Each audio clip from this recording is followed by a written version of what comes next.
Welcome back to the F1 2018 career mode here, guys, and you join me for the Season 3 Belgian Grand Prix. On a little bit of a different screen here, we're looking at the progress history over the course of the season. You'll see that we've got ourselves quite a gap to Force India, and what's happened is Renault and Red Bull have significantly closed that gap. So Renault, third fastest team, Red Bull just a little bit behind, and they have closed up to Force India quite convincingly. Ferrari take a huge leap going into this weekend ahead, pulling away from Toro Rosso and moving closer to that pack. But we haven't bought an upgrade in a round, and we're sitting on a nice batch of points. So I'm realistically just waiting on the other guys to try and come back at me, as it were. So it'll be interesting going into this one. Sauber trying to fight back and get off lowest team on the grid. So let's see how things go for Belgium in qualifying. It's qualifying time at Spa, one of the mightiest tracks on the Formula One calendar. Long straights, up and downhill, Eau Rouge as well. This track isn't for the faint-hearted. So Belgium, the proper driver's circuit. And speaking of that proper driver's circuit, we're going to properly fight over the curbs and see what our first lap time is. To open our account, it's a 41.8, and that puts me solidly between Pierre Gasly and Fernando Alonso, otherwise known as not bloody fast enough. So here we go, we're coming on.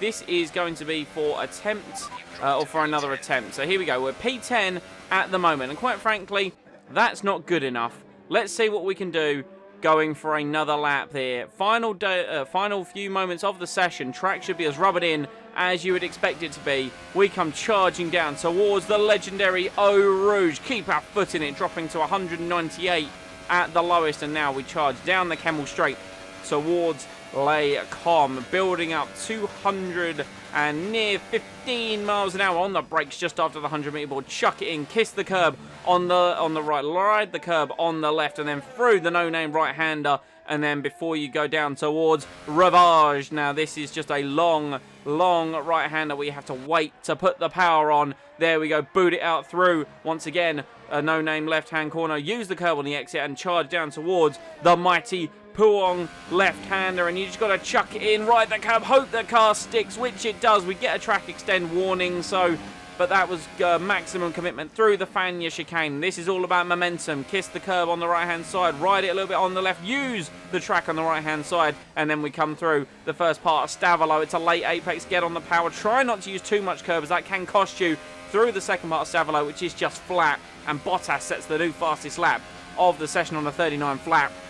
And our delta is only 2/10 up on our best lap. So we really, I don't know where we're going to end up. In fact, we've already run out of ERS going up towards the bus stop chicane, which we break just before 100 metres. We probably could have attacked it a little bit more, but we're all over the curbs. We boot it out of the bus stop. DRS open across the line.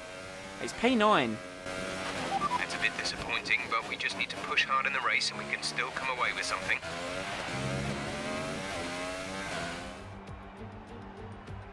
Who doesn't love the Belgian Grand Prix?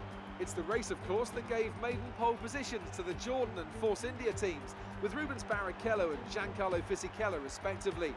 Jordan, of course, would then go on to better that here in 1998 with their first ever victory.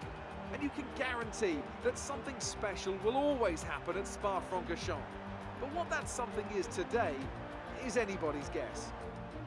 Spa-Francorchamps then, a 4.35-mile tour of the Ardennes countryside, with 9 right corners and 10 left corners, giving us a grand total of 19.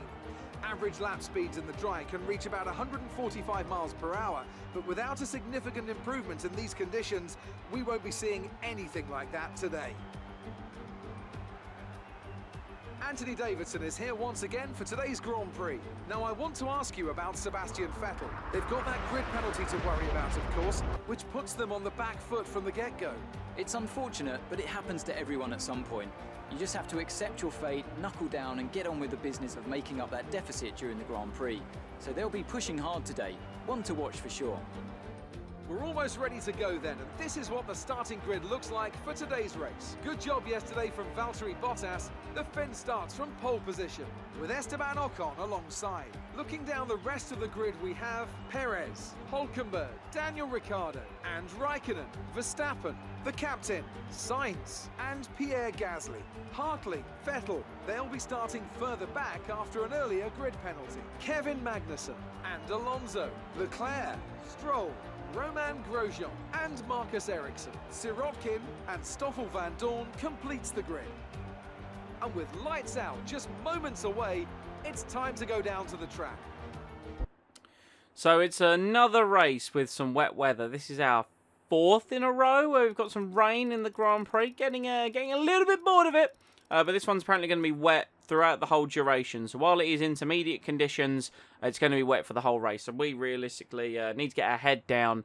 We know what my performance can be like in the wet. I've got very lucky in recent tracks, but this one might be a little bit more of a challenge as we build with the lights. P8 on the grid for the Belgian Grand Prix. Lights are out and away we go. It's a slow response. We're going to have to try and move to the right-hand side to try and see if we can make a move into La Source. Sainz sends one right the way down the inside there from behind. I'm going to try and follow suit through. Don't make the quite the approach he did. He's up in the 5th place. Drag racing Hülkenberg down towards Eau Rouge. We slot into 7th behind Daniel Ricciardo, and we of course lift off going up the hill, and there's been very slow at the top of the hill. Hülkenberg had to get out of it because of his teammate Sainz being up to 4th, and there's a VSC already, and Ricciardo, the opportunist, sneaks his way back past me, so we're back down to 7th, having been 6th temporarily, and looked like we almost could have had a run for 5th place, but is what it is, unfortunately. But yeah, VSC in the early stages here of the Belgian Grand Prix. Sainz made a fantastic start to be 4th. Hülkenberg 5th. Ricciardo is 6th. VSC ending. Bottas leads the way from Perez and Esteban Ocon. Charles Leclerc's out the race. That explains the VSC. We're up the inside of Ricciardo. We're going to try and be opportunistic on the end of it like he was at the beginning and push him wide at the no-name left-hander. And we've already saved a little bit of fuel that we burnt off the line with Rich Mix. But those Renaults, with their performance increase, well, they're looking to be very strong in the early stages of this race in the wet weather. 4th and 5th for the Renault team. And end of lap 1, Bottas leads the way. A very slow lap, of course, because of the start and, of course, the virtual safety car. And realistically, our best opportunity to overtake on this circuit is into Les Combes. You need to get a good run out of La Source, which Ricciardo is up behind me. Try and follow through Eau Rouge and then down the Camel Straight into Les Combes, but Ricciardo might have a go sooner than that. We move to the left-hand side. Ricciardo's proximity arrow is red, and we've had to put opposite lock on going up the hill, and that's meant Ricciardo now pulls ahead of me into what would be the DRS zone. We're side by side. We tuck into his slipstream. There's a Ferrari and Max Verstappen all over the back of us. We could be 3 wide. We are 3 wide going into Les Combes. We've run it deep. Had to bump across the curb. And I think the nothing being mentioned by the stewards, that could potentially go under investigation. Ricciardo still looking at me as we run down the hill into Rivage, and we've gone very, very wide. The rain is still coming down quite a bit. Opposite lock over the curb. Ricciardo's still there, and he pulls ahead of us into the no-name left-hander. We make a bit of contact with his rear, but yeah, the stewards were doing very hard press because we were nearly, well, we were going 3 wide, and we could have potentially gone 4 wide into Les Combes, so nothing's come up from the stewards, but we're now losing out on time to Daniel Ricciardo. We've got Kimi Raikkonen all over the back. I mean, in fact, making a move, going into Blanchimont. We lift off and we go back to the left-hand side, switch back to the right. Can we try and retake our position into the bus stop? Do we get it slowed down? Answer, just about. Bottas with the fastest lap on a 1:54, but we are not proving very quick. Well, that was a 2-minute lap from us, and Raikkonen on our outside. Is he going to try and pass and cut underneath La Source? Answer, no. But, like I mentioned, if you get a good run out of La Source, you could potentially be looking at a move into Les Combes. The Renaults have run away, and Ricciardo already got a huge gap to me as we're once again offline through Eau Rouge, just about keeping the car in a straight line, and Raikkonen's going to try and have a look. Let's break the slipstream sooner rather than later. We've got Verstappen and a Toro Rosso in my slipstream, Raikkonen on the left, Gasly up behind. We break late into Les Combes, and we just get the car slowed down. And have we shuffled the order around? I think Gasly has successfully overtaken Max Verstappen there, but now looking at it at the end of lap 5, Verstappen moves up. I think there must have been some contact actually between the Ferrari and one of the Toro Rossos, but personal best of 56.6, but it's lap 6. Ricciardo is now up behind the Renaults, and they are still, like I've mentioned, a long way up the road from myself, while Bottas is still setting the pace on a 54.7, and there he leads one of the Force Indias relatively comfortably, and they are leaving one of them behind. Now, Ocon doesn't appear to be the man in the rain, so it could be Ocon dropping back, but Bottas' lead looking very comfortable. Another personal best into the 55s, but as you can see Jeff say there, we're 18 seconds behind our own teammate, and we are about 5.6 behind Daniel Ricciardo, and Gasly has now got past Max Verstappen. That is an excellent performance there from Pierre Gasly, and looking at it, Bottas still setting fastest laps on a 54.5. The rain has stopped, but apparently we're going to get a wet track, or at least some wet weather still for the rest of the race. Now, the team's asking me to come in. I'm going to stay out because the rain has stopped. That means the track's not going to get any wetter, and it could potentially, you know, the weather indicator is not really always 100%, so the track could dry out. So I'm going to stay out here on the intermediate tyres. We've got past Sainz, we've got past Ricciardo. Perez, because of the way the pit lane works into turn 1, Perez stays ahead of us. So he's on a fresh set of inters after 11 laps. We've got a yellow flag coming up ahead. Perez 2.1 ahead of us. Verstappen is behind me. It's a yellow flag into Ravage. We've got a slow moving car. It's a pink dot. It's Esteban Ocon. He's out of the race. My number one rival for the title, Esteban Ocon, pulls off at Ravage, and he is out of the Belgian Grand Prix. And there goes what clearly looked like was going to be pulling some points back against me on this Grand Prix, because I've not been performing. You know, his teammate Perez has already pitted and he's still ahead of me. We now come to the end of lap 12. Perez has pitted. I have not pitted. Bottas coming out the pits now. He's already on the exit of turn 1. He's well ahead. There is Nico Hülkenberg still in the pits, and Verstappen still in the pits as well. So I'm carrying on because I expect the track to dry out. I could be making a huge mistake, but the AI could have made a huge mistake. We have found ourselves in P3. We've had 0 pace so far this Grand Prix, but because we're sticking out, we're in a podium position. So Perez on his fresh tyre setting the pace, 54.2. What's our response? A 55.5. So while our tyres are getting old, it's still a personal best. So I think we're making the correct decision right now. The only problem is if it stays, the track stays wet for the rest of the race. We are going to be on some very dead tyres come the end of the race. But end of lap 14, we're still going, saving fuel up to half a lap in excess, and it's still a personal best. Perez might be pulling away, Bottas might be pulling away, but third's better than the 7th I was running him, so I'm not really going to complain too much. Gap behind us though to Hülkenberg, down to 5.5 seconds, and it would appear there's a Red Bull in there. I think that's Daniel Ricciardo has managed to split the Renaults. We're now on lap 17, and track's still wet here, guys, and I think it's going to stay wet for the rest of the race. So we now have to commit. Thankfully, there's no rule about having to pit when it's wet weather. You can do a whole Grand Prix distance. Right, our current set of rubber is looking a bit worse for wear at this point. It's... So as you sort of heard Jeff saying there, while I've cut away to this shot of the Renault of Carlos Sainz, Nico Hülkenberg attacking me through Eau Rouge and then going side by side down the Camel Straight. We pull into Nico Hülkenberg's slipstream. We're not going to allow him to take this position away from us into Les Combes. We have to try and make the move to regain the position. Hülkenberg has squeezed me. We're on the curb. We push him wide, but we keep P3.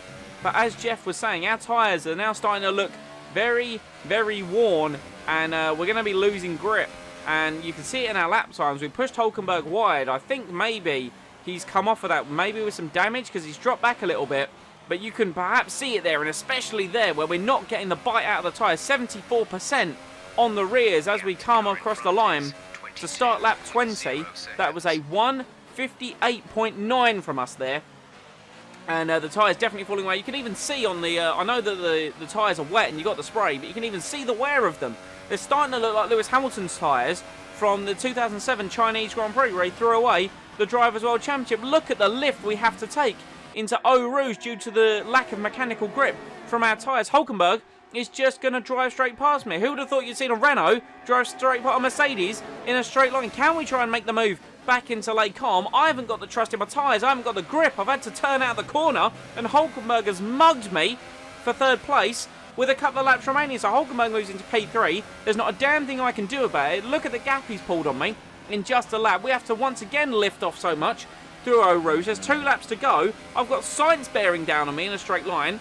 And we've got both Red Bulls and a Toro Rosso. So Sainz moves to the outside now to try and take me into Les Combes like his teammate did. I've got to brake early because I've got no faith in my tyres, no trust in my tyres. And Sainz makes a move around the outside into Les Combes and then parks it in the middle. I've made contact with him. I think we've both come off okay. We're trying to follow him the best we can over the course of this lap, but through the middle sector, you can just see the wear on my tyres. We're going to see it now. We've got 80% wear on the rears. I'm pretty sure 80%. You see the warning marks. I could get a puncture any second, but I have to continue to try and fight as Bottas is probably lapping out 6 seconds faster than me at this point of the Grand Prix. Can we try and stick it behind Sainz? Will we be able to get a tow and attack him into the bus stop? Considering the exit out of this corner, I'm probably going to say no, and we're actually falling into the clutches of one Pierre Gasly. We've tried to get a set of tyres to go the whole Grand Prix. It's not worked out. Gasly's down the inside of us into Blanchimont at 200 miles an hour. Gasly makes the move stick on his fresher tyres. Can we try and retain the position into the bus stop? I certainly don't want to be beaten by a Toro Rosso. It requires some wheel banging. You see the wear on our tyres, but Gasly holds his ground, and Gasly fights his way through for 5th place. And now we go on to the final lap of the Grand Prix. It was a 59.9 from us on that last lap. So when I joked about Bottas being 6 seconds faster, he was actually 7 seconds faster. We have dropped down into 6th place, and look at the lack of traction we get off of La Source. We're going to go side by side on tyres that are 22 laps old through Eau Rouge with Ricciardo, and he's just completely mugged me, put me offline. Verstappen's going to go through as well, and that's us back down to where we started, P8. We're going to stick in the slipstream of Verstappen. Can we try and make a move potentially into Les Combes? No, instead Verstappen's going to try and go around the outside of Daniel Ricciardo. The Red Bulls are battling right in front of me now. Can we try and benefit out of this? Ricciardo is slow through the right-hander, and we've made the move stick back up into 7th place. And Ricciardo is now lost out, but with the way our tyres are, I wouldn't be surprised if he's still able to make a pass on me before we get to the end of the lap. And as such, in 3 laps, we've lost 4 positions, 5 positions. We've made one back up. Raikkonen has fought his way past the Red Bull of Ricciardo, but we are just going to crawl through the final chicane. We have gone from potential hero to complete zero, and it's our worst result of the season. Bad luck. It just wasn't our day today.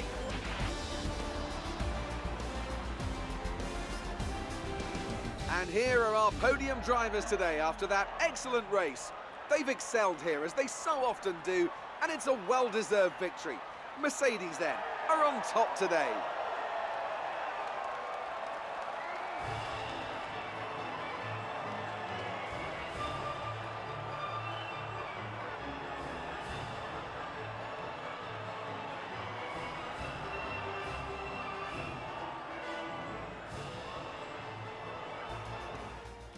So there you have it. Valtteri Bottas wins the Belgian Grand Prix, 7 seconds ahead of Sergio Perez, getting 2nd place. And Nico Hulkenberg on the podium for Renault. Fantastic job from those guys. Sainz started P9. That goes to show the brilliance of his start that he had there in P4. Pierre Gasly for Toro Rosso getting a fantastic result there in P5. Probably benefited from me pushing Verstappen back in a train there, who finished in 6th place. We climbed 1 place whole Grand Prix up to 7th, having not stopped a single time. That was an awful idea, and I wish I'd never done it. Raikkonen managed to sneak past Ricciardo on the final lap, and Brendan Hartley getting the final point for Toro Rosso in P10 there. Lesson learned. Don't try and carry a set of wet tyres for a whole Grand Prix. So you see a lot of shuffling around in the driver's standings. So we are still in the lead.